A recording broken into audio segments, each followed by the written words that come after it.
Жолдубек экеңде айтарда же ескирерде ооздогу сөздөн мурун көздөгү жаш кызгырып кетет да бат кетет. Бу кыргыз искусствосу менен маданиятынын телевидение жана радио жаатындагы асмандагы бир жанап турган чолпон жылдыздын бири эле. Жолдубайды билиш үчүн муну окуп кереги жок, муну көрүш керек болчу да ошо кезде.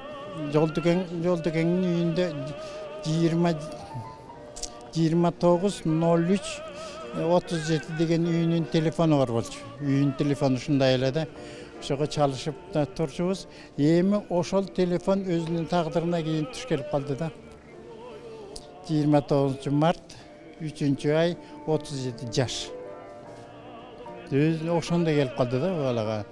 Эми бу баланы алганда көркөөлөр колду болуп кетти. Муну ажал деле өзүгө айтып калды, кийин арманда калды болуш керек.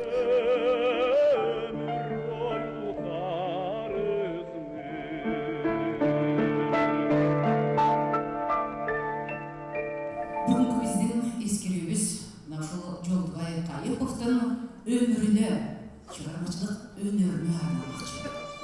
Жараткан-ай, жакшымай айткендерден, жакшыларды жөн койсочу тийгенден, жаркылдаган жандан башка жан эле жакшы күнгө жашаш үчүн бир келген.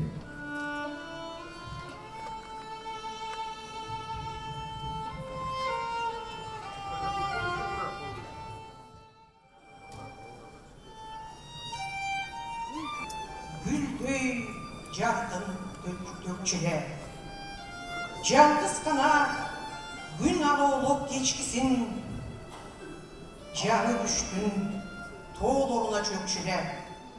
Эми бүгүн папамдын 70 жылдыгын өткөрүп атабыз. Юбилей деп эскерүү кечеси 70ке чыкмак. Бүгүн мына элдер көп эле келип атат. Ушул элдин баарына рахмат айткым келет. Ушуга чейин, ушул жылдарга чейин эстеп, эстен кетирбей бүгүн жаш балдар дагы ырдаган атат. Ошолордун баарына чоң рахмат.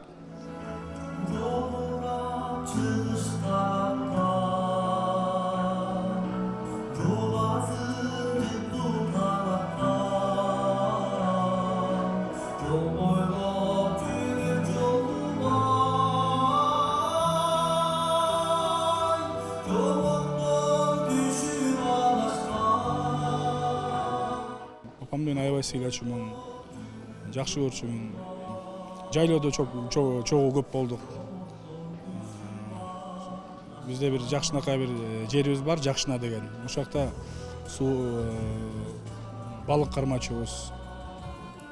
Ошол бала окуганда ачылган, огон ыры жанар тоодой атылган. Күчкө толуп күнүм чыгып ар кайдан, көзгө кылып жаштар сени карашчу. Эмне кийсе жарашпаган жандар бар, эмне кийсең баары сага жарашчу.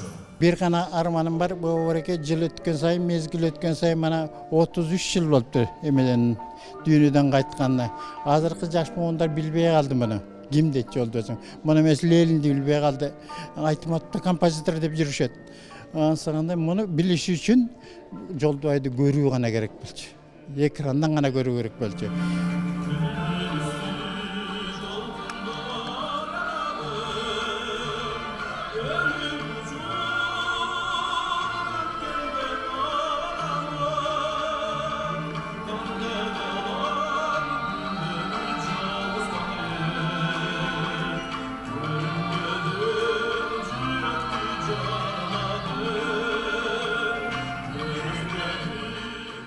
Кийинки көргөндө моргтон көрдүм, мына акыркы жолу моргтон көрдүм. Ошол жерден эсим алып жыгылдым, бешикке алып чыгышып, эме кылып туруп моргко барып алдык деп барсак, жатыптыр. Биздин гример кемпир бар болчу телевидениеде. Ошол грим деп атыптыр. Баш албай кушта кыйлап көз шолоктоп.